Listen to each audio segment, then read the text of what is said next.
Здравствуйте, дорогие друзья! Сегодняшний рассказ я начну с новодельной Сеги. Точнее, она не совсем новодельная, а появилась у меня в 2002 году. Купил я ее в том самом магазине «Турист», о котором рассказывал в первом выпуске. До 96 года я играл в Дэнди. У меня была Пантера, а также Рэмбо. А в 96-м, когда я закончил школу, у меня появился компьютер. И на этом мои консольные приключения практически прекратились. Нет, иногда я, конечно, играл в любимые игры на своем клоне Дэнди. Затем у меня была Тойо. Но основным делом, конечно же, был компьютер. Зачем я вам об этом рассказываю? Да потому что в Сегу я играл в основном в гостях у друзей, причем именно в первую ревизию.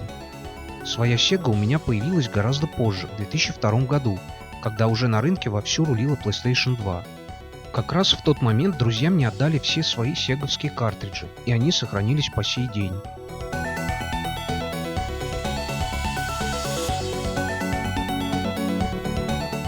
Теперь о приставке. Называется она Mega Drive X, и, насколько я знаю, одной из первых имела встроенный Mega Key, то есть переключатель регионов. Она даже позиционировалась как Sega, которая читает все картриджи. Честно скажу, когда я ее покупал, я даже знать не знал, что у нее есть Mega Key, меня это не интересовало. Я скорее рвался поиграть в любимые файтинги. На Сеге это всегда был наш любимый с друзьями жанр, так как мы делили между собой любимых персонажей и устраивали турниры. Персонажи эти закрепились за нами до сих пор. Все игры на Сеге мне казались более сочными и брутальными по сравнению с Super Nintendo. В Super Nintendo я, конечно, тоже играл у друзей, но никогда не был поклонником этой приставки. Единственные две игры, которыми она могла похвастать перед Сегой, это Killer Instinct и Donkey Kong Country. Остальные игры напоминали обрезанные версии сеговских. В Mortal Kombat не было крови, в Шаг-Фу не хватало половины персонажей, WrestleMania Arcade не доставало еще двоих. Аладдин был детским, потому что у него убрали меч и сделали прыгуном в стиле Марио. В Street Fighter было неудобно играть из-за шифтов. Супер Кастельвании, Метроида, Флэшбэка Принца Персии я не видел.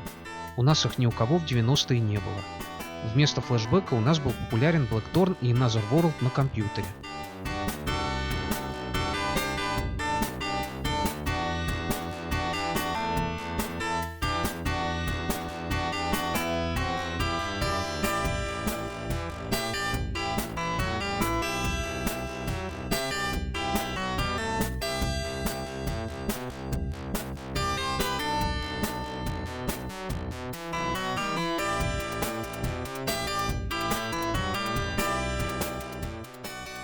Ну да ладно, вернемся к Sega Mega Drive X. Производителем этих приставок являлась Simbas Video Games. Консоль представляет собой компактный, но довольно тяжеленький корпус. Корпус этот, как показала почти 20-летняя практика, крепок и надежен, как и сама приставка. Створки и кнопки довольно тугие и даже не разболтались за это время. Индикатор при включении светит ярким зеленым светом.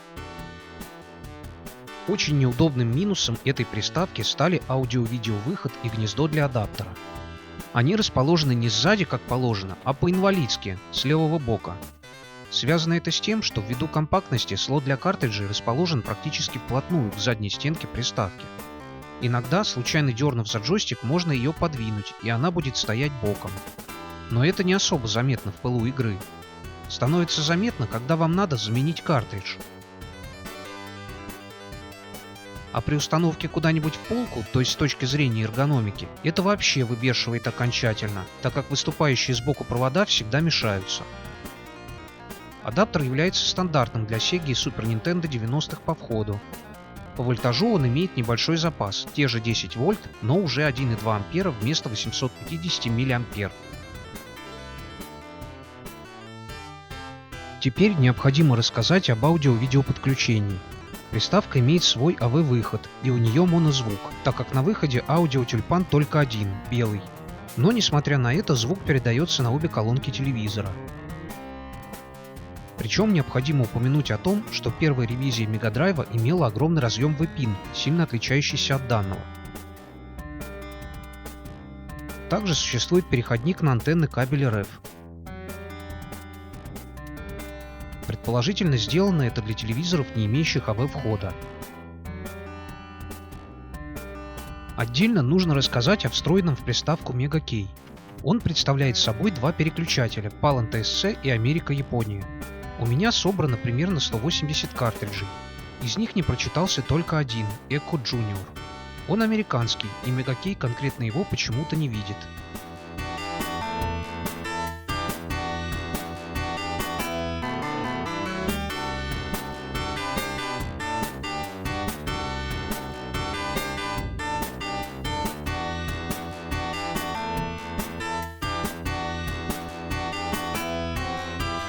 Слот для картриджей в этой приставке – целая отдельная история.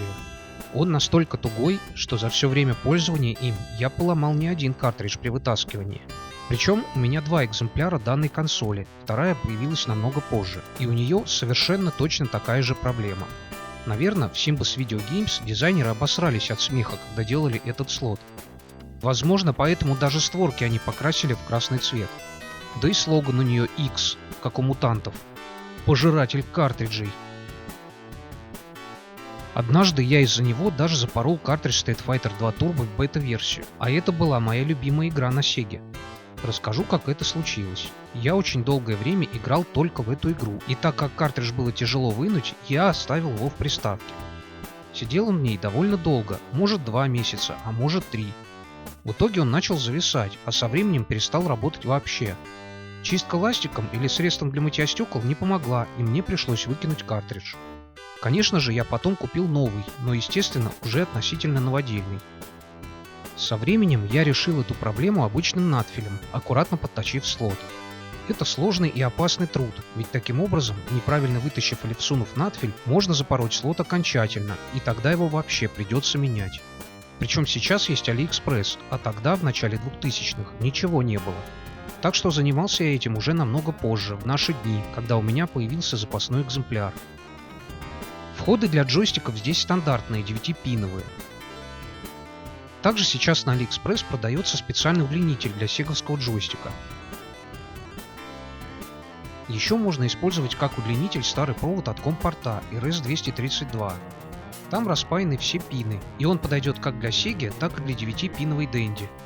Также он подойдет и для китайской версии Atari 2600 Rambo. Рассмотрим комплектный джойстик. Он представляет собой 6-кнопочный геймпад фирменной симбовской расцветки. Его преимуществом перед обычным 6-кнопочником являются 2 дополнительные функции. Турборежим всех 6 кнопок и режим замедления, который включает турбопаузу. Кнопка мода находится на положенном для нее месте. Теперь поговорим о том, почему все олдфаги говорят именно джойстик, а не контроллер или геймпад. Наверное, современным геймерам слово джойстик режет уши, но давайте я объяснюсь, почему именно джойстик, а не контроллер или геймпад. Во-первых, это привычка. Когда мы увидели Dendy в первый раз, на джойстиках от Classic было написано джойстик. Во-вторых, слово джойстик состоит из 2 слов. Первое из них, joy, означает радость или веселье. Второе, stick, означает аркадный стик, которого у джойстика якобы нет. Но давайте не будем забывать о том, что некоторые геймпады из 90-х имели вкручиваемый в Direction Pad аркадный стик, что делало его полноценным джойстиком. Таковой экземпляр есть в продаже и сегодня, он производится конторой Retro Genesis. Хочу рассказать вам об этом джойстике и в частности упомянуть о старых огромных резиновых неудачных 3-кнопочных экземплярах первой ревизии.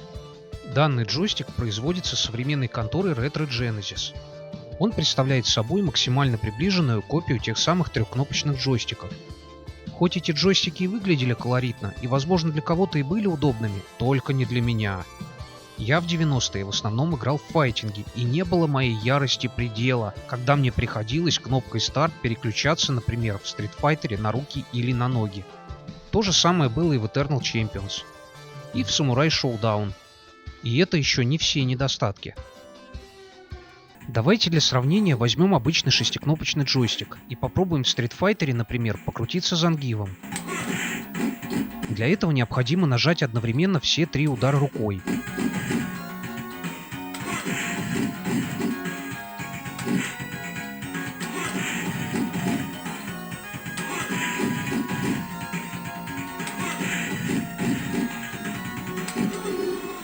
Это получается практически всегда, если класть палец на кнопки боком.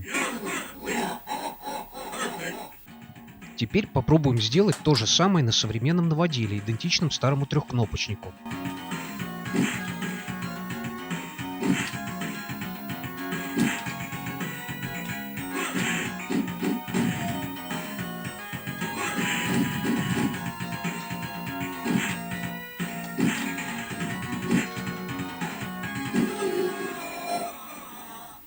Дай-то бог, если у вас это получится с третьего раза.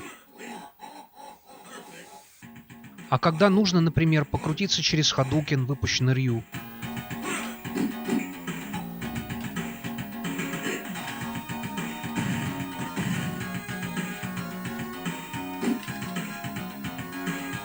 Ты будешь пироги-то кидать, сука?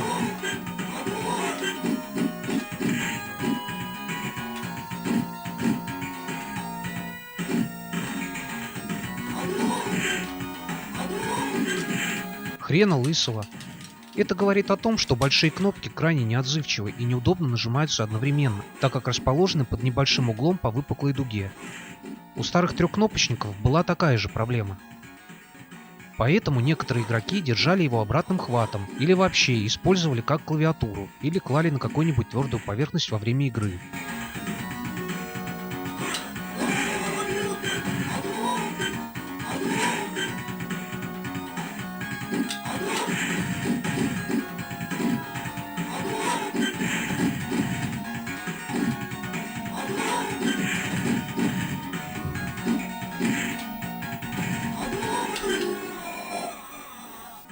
Теперь поговорим о дипаде. Если честно, я думал в 90-е, что только компьютер, когда играет с Зангибом, может улетать противника, то бишь применять спиннинг пайл-драйвер. Потому как я никак не мог научиться этому приему, хоть у меня Зангив и был всегда самым коронным персонажем. И теперь понятно почему.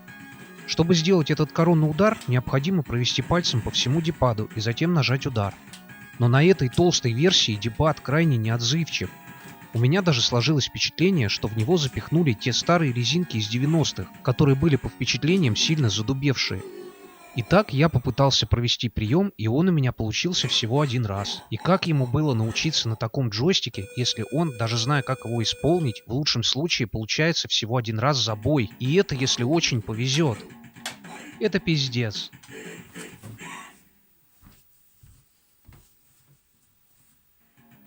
Теперь возьмем шестикнопочную версию.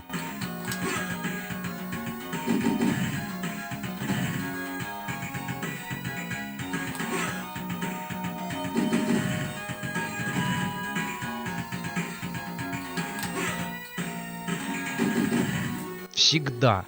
То есть получается, что вся проблема именно в неотзывчивом дипаде. Самое страшное то, что все эти проблемы перекочевали и в наше время с редизайном.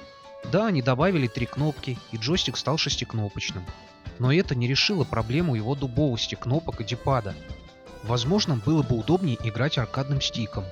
Но я не хочу этого делать в файтингах принципиально, так как у меня с ним связаны не очень хорошие воспоминания об аркадном автомате Street Fighter 2, который стоял у нас в Доме культуры Искра. Хоть я и знал, как делать приемы, там они у меня не получались никогда. И я предпочитал постоять в сторонке и посмотреть, как ребята мутузят друг друга, потому что им было насрать на коронные удары, они наслаждались игрой. А я всегда хотел драться красиво, поэтому, наверное, почти всегда просирал. Итак, разобравшись с управлением, перейдем, собственно, к играм. Хочу рассказать вам о дополнительных возможностях современных сборников и флеш-картриджей, а также сравнить их. Возьмем, к примеру, вот этот флеш-картридж для Sega. Он поддерживает игры не только для 16-битной Sega Mega Drive и Genesis, но и 8-битные игры для Master System. Также он имеет поддержку запускать 32-битные игры для Sega 32X. Но, правда, для этого необходимо иметь сам девайс 32X. Sega 32X — это не отдельная приставка, а 32-битное дополнение к Mega Drive. Вышел этот девайс в конце 1994 года и был довольно неудачным решением. Это своеобразная надстройка, которая вставляется в слот для картриджей Mega Drive. Причем при использовании первой ревизии Mega Drive нужен еще и специальный переходник для картриджного слота. Приставка требует дополнительную розетку, так как у нее есть свой адаптер. Также она имела уйму проводов, которые подключались к Mega Drive. Честно говоря, я не понимаю коллекционеров, которые гоняются за этим говном. Игр для нее вышло крайне мало, около 40 штук. Она редкая и дорогая, как и игры для нее. Поэтому смысла приобретать эту хрень я не вижу. Соответственно, эта возможность на флеш-картридже становится для меня фактически бесполезной. Ностальгии я по ней испытывать не могу, у нас просто ни у кого не было 32X. Ну естественно, дураков нет. Что касается Master System, то здесь нам эта приставка не понадобится, так как картридж запускает 8-битные сеговские игры на обычном Mega Drive или Genesis. Соответственно, смысл приобретать Master System тоже автоматически теряется, если учесть ее стоимость, а также стоимость отдельных игр для нее. К тому же приставка была крайне редкой в 90-е, и запомнил я ее только по уродливому джойстику. Поэтому ностальгии к ней я тоже не испытываю. Да и игр толком я к ней не видел, кроме разве что Соника. Была эта приставка всего лишь у одного моего знакомого из параллельного класса. К тому же играл он на маленьком телевизоре, и изображение было черно-белым. Возможно, из-за того, что Master System была НТСЦ региона. Расскажу немного о Master System. Вышла она как Mark III в Японии в 1985 году, через 2 дня сразу же после выпуска NES в Америке. Как Master System она вышла уже в Америке в 1986 году, в 1987 году в Европе и в 1989 году в Бразилии.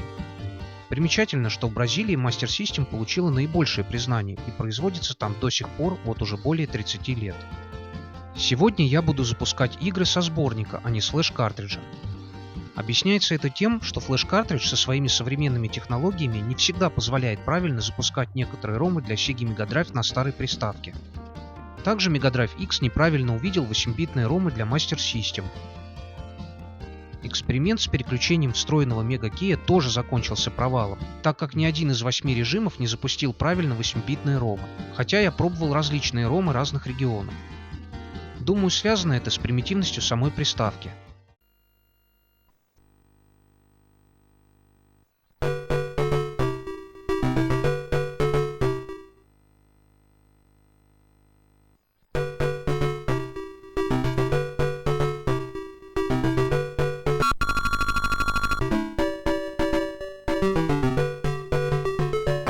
И вот как раз в этом случае нас и выручит современный сборник.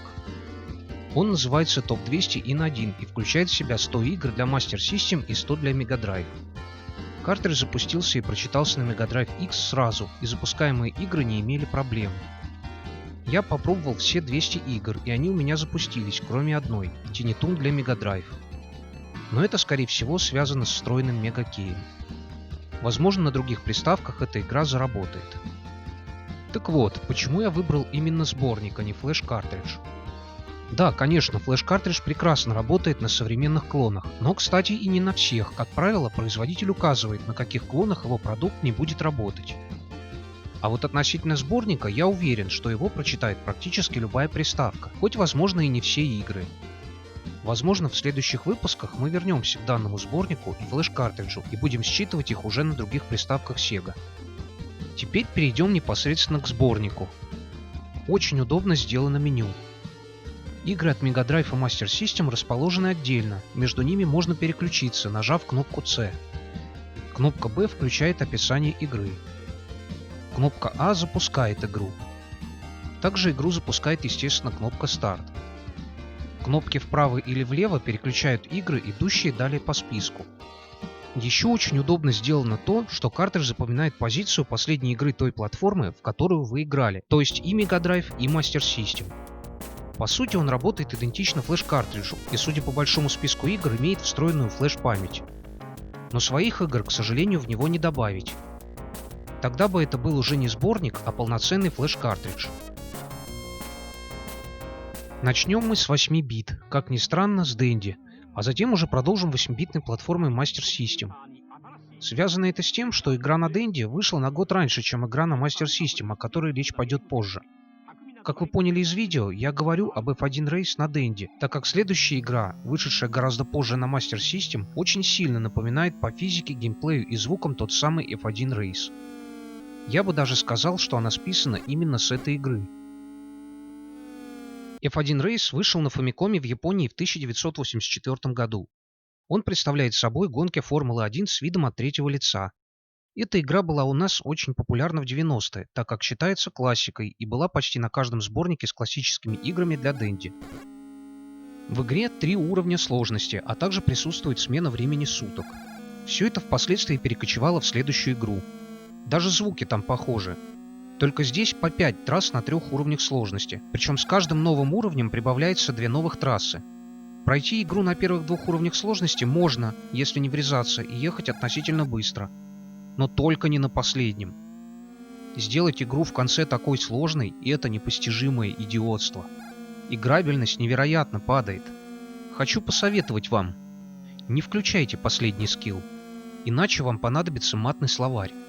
Зачем было так запарывать игру в самом конце? Что, блять, с вами не так, геймдизайнеры? Но серьезно, неужели так трудно было добавить хотя бы пару-тройку секунд для достижения финиша? Я не могу доехать в третьей трассе до конца, даже не врезаясь. А мне ведь интересно посмотреть, какие будут дальше трассы.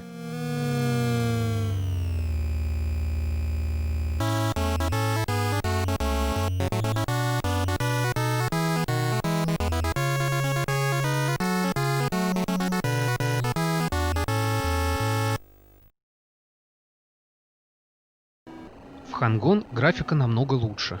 Вышла игра на Master System в 1985 году. В игре также присутствует смена времени суток.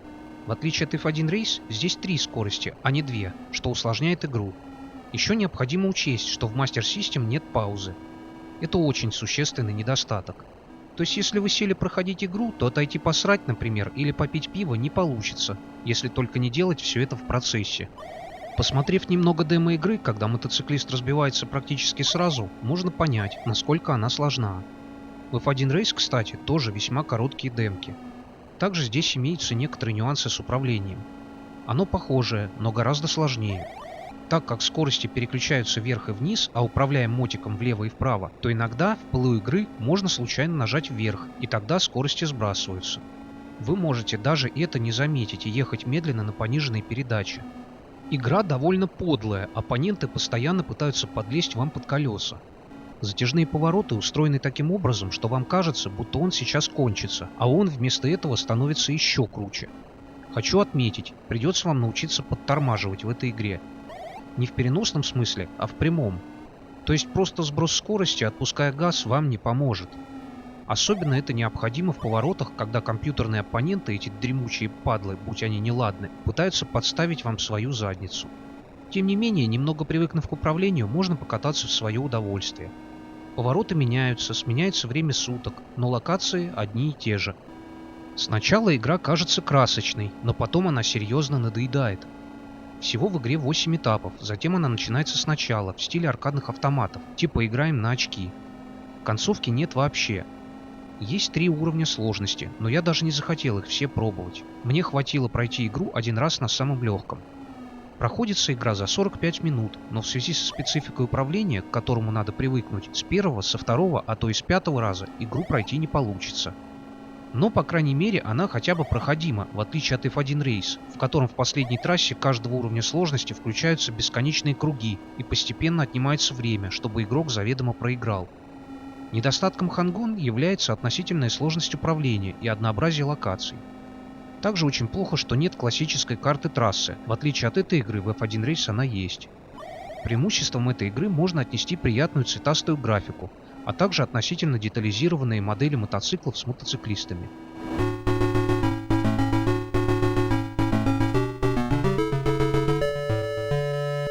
Перейдем на 16-битную территорию и рассмотрим Super Hang-On на Mega Drive.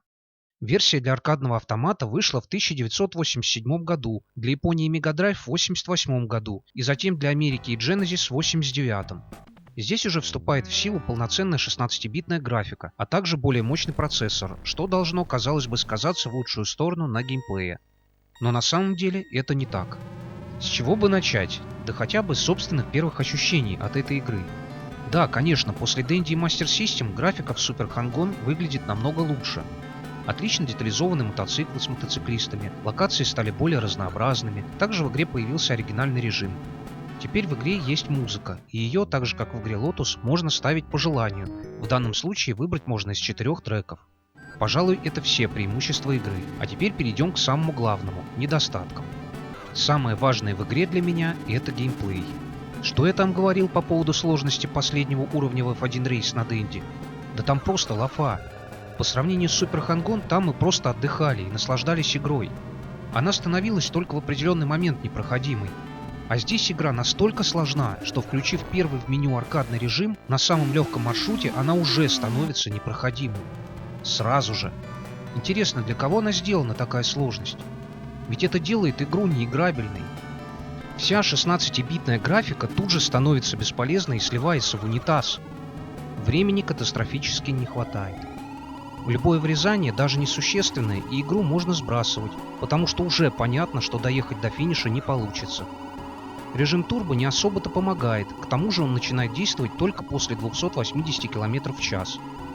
Да и чтобы включить его, надо об этом знать заранее, потому как никаких индикаторов на экране, говорящих о том, что у нас есть турборежим, конечно же нет.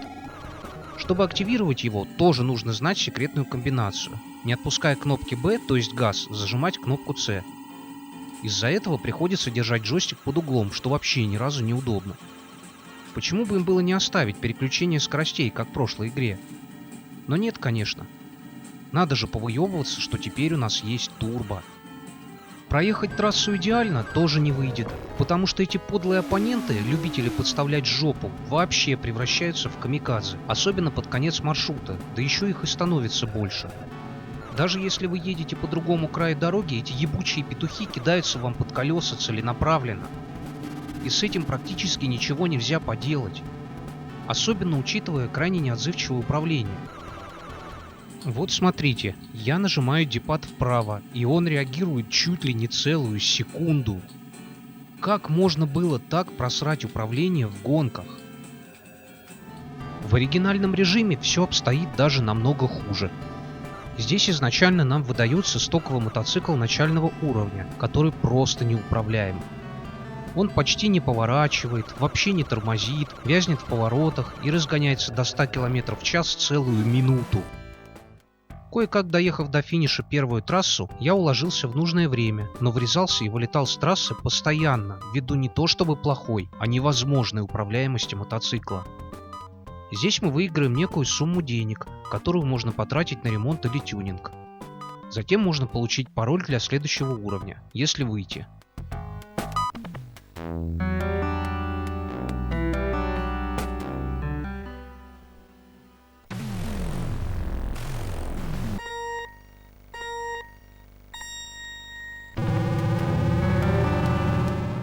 День прошел, число сменилось, нихуя не изменилось. Сменяются оппоненты и локации, но играть очень скучно. Трассы приходится периодически переигрывать по нескольку раз. Постоянный ремонт мотоцикла не дает возможности для тюнинга. Ну, здесь хотя бы мне хоть что-то удалось пройти, но из-за скуки я перестал проходить оригинальный режим. А вот аркадный режим просто невозможен. В игре по-прежнему нет карты, и мы не знаем, насколько крут будет следующий поворот. Крушение мотоцикла выглядит, конечно, колоритно, но после него можно сразу же сбрасывать игру, так как восстановление происходит целых 5 секунд, и это не считая разгона с нуля заново. Также здесь нет нейтрального хода, в отличие от предыдущих игр. То есть дотянуть до финиша вам не дадут, сразу напишут Game Over. И это может случиться прямо перед финишем. Да еще и в конце маршрута, как это происходило со мной не один раз. И потом под печальную музыку покажут таблицу рекордов. Таблица рекордов? Вы что, блять, издеваетесь? Нам важно прохождение игры, а не гребаные очки. Насколько же игра стала хуже? Неужели они считают такой ёбнутый геймплей нормальным? Может, для аркадного автомата это и нормально, потому как он специально рассчитан таким образом, чтобы выколачивать из игроков монетки. Но это версия для домашней приставки. Зачем издеваться над игроком? Затрагивая тему издевательств, я решил немного почитерить. В этой игре есть секретное меню, которое позволяет сделать игру немного менее обсосной, то есть чуть легче, и увеличить время. Для этого на титульном экране необходимо зажать А и не отпуская нажать старт.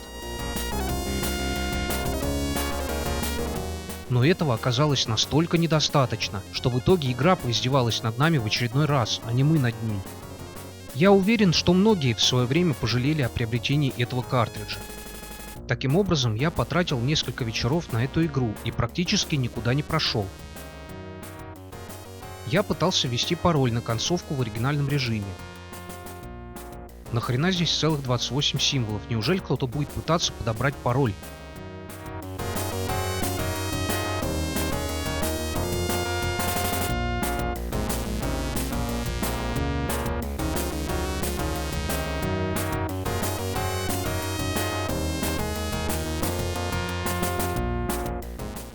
Затем после ебли с паролем противник говорит: «Ты король», и игра снова показывает нам средний палец в форме титульного экрана вместо концовки. Честно говоря, хорошо, что у меня не было этой игры в начале 2000-х. Иначе бы она попала под молоток или, хуже того, под топор или лом. Наверное, разработчики рассчитывали на то, что картриджи для Сеги стоили дорого, и купив один, в него можно было долго играть. Но как вообще можно играть в такие сложные игры? Зачем портить себе нервы? Подобные шедевры вызывают склонность к суициду. Вообще, гонки — это один из моих любимых жанров. Я играл и прошел много игр, и не считаю себя слабым виртуальным гонщиком. Вспомнить хотя бы тот же самый Lotus. Я прошел его с огромным удовольствием, и не один раз. А вдвоем там играть против компьютера, так вообще удовольствие неописуемое. Да, игра тоже сложная, но проходимая. А здесь полная жопа. Супер хангон. Супер говно. Вернусь-ка я к Dendy и Master System и поиграю лучше там еще раз, чем задрачивать здесь одно и то же бесполезное занятие. Простите меня за такой финал, но я и сам не ожидал, что игра на Mega Drive будет настолько плохой. Я видел множество положительных отзывов о ней, хороших оценок, да и, честно говоря, после Master System я ожидал увидеть на Mega Drive гораздо большее. Мне понравилась музыка и графика. Но в итоге под красивой графикой оказался невозможный геймплей. Несколько вечеров, посвященных этой игре, можно сказать, пропали даром. Это все равно, что кусок говна, завернутый в красивый конфетный фантик. Она напоминает жвачку Типи-Типу с 90-х. Красивый вкладыш, но когда жуешь ее, такое впечатление, будто в рот птицы насрали. И на этой ноте я, пожалуй, закончу. Большего эта игра не стоит. Спасибо за внимание, до встречи.